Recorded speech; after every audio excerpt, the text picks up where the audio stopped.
Click the subscribe button below to receive new videos as we release them. Hit the thumbs up button so others can find our content. For more information, visit thejerusalemassembly.org. The Divine Plan. In the Realm of Faith, by Ruben D. Garcia. Let not your heart be troubled, ye believe in God, believe also in me. John 14:1. If there could be a word, a phrase, a statement that could encompass all possible potentials options to a unique experience, the statement above says it all: believe, for it's the hardest of all spiritual virtues we cannot master as the ancient prophets, and Jesus accomplished. Yet if you look at it closely, it may astonish you to find that it is not only a heaven tradition but also humanity's divine trait. We, humanity, have been convinced that faith was designed for humanity's hope and comfort during austere spiritual moments, when in truthfulness it is much more than that. It is a creative force that dwells in every one of us regarding of background or dogma traditions. Yes, it is a force of such unlimited power that has been forgotten since humanity's ancient periods. We can easily find its existence from the time of Adam to Abraham, and as recent during Jesus' ministry. During the early period of God's intervention in humanity's existence, we have substantial evidence from such individuals as Noah, Elijah, Elisha, Moses, Daniel, and more having divine powers in which they could convince the targeted going stray people to see God's powers. Yet, it was done not with sorcery, or as it was known back then, black magic.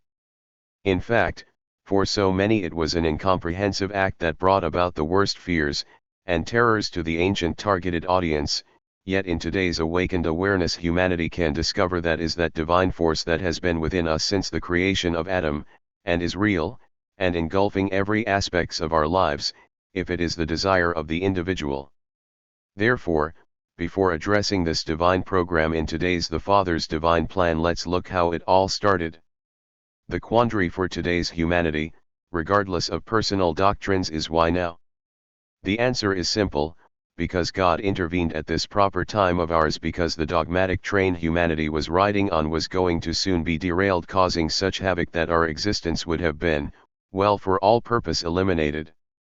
That was viewed by the divine realm as unacceptable, and therefore, a divine council unanimously endorsed an immediate divine action to first bring an emotional deceleration of the spiritual train in which humanity has been on it for millennia toward wrecking and decimating God's creation.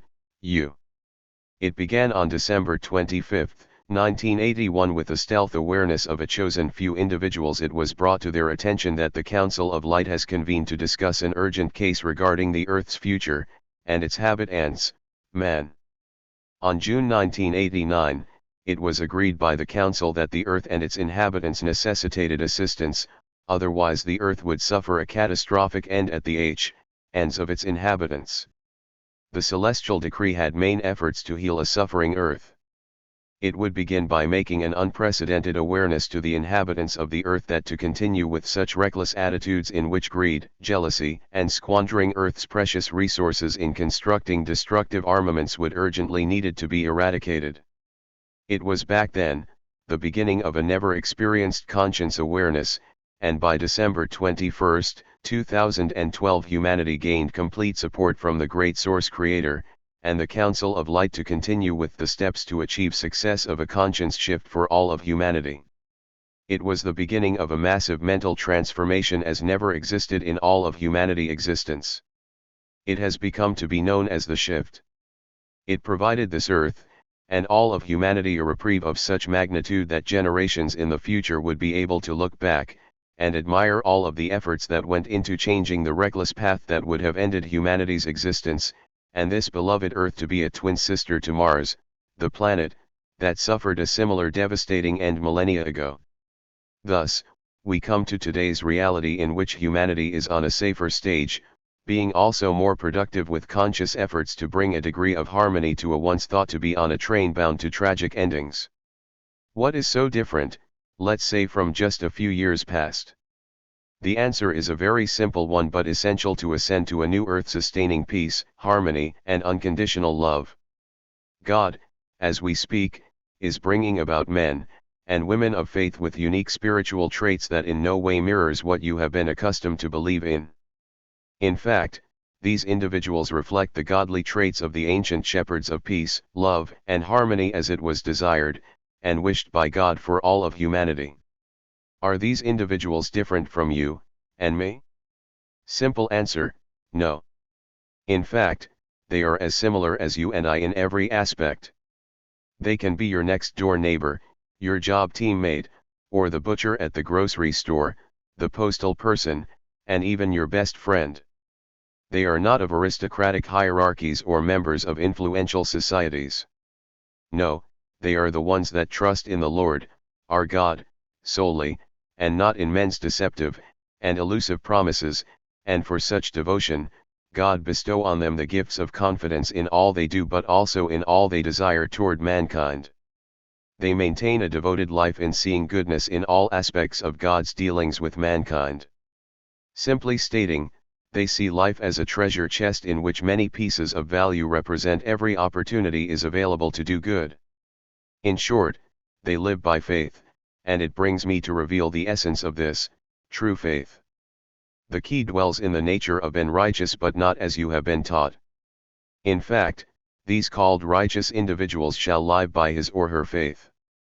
What gives life to all what we are is faith. Nevertheless, during this ascension and awakening stages of God's divine plan, faith is the essential aspect of it all. But it is not the concept you and I learned from our religious leaders or advisors. It is a whole new divine concept that has existed from the beginning of time as it has been for our eternal souls. Why is it then that it has been placed away from our conscience? The culprit has been the dark form which has been our spiritual overlord in more often than not, our guide. Surprised? You should not be. Darkness has existed as long as light has existed in our lives, however darkness has been the deceiver and manipulator of our true divine nature, and understanding faith is to the spiritual human we are. Becoming aware that we contain such holy weapon, darkness would fail to keep us incarcerated in their dark grips, and that would spoil their dark agendas.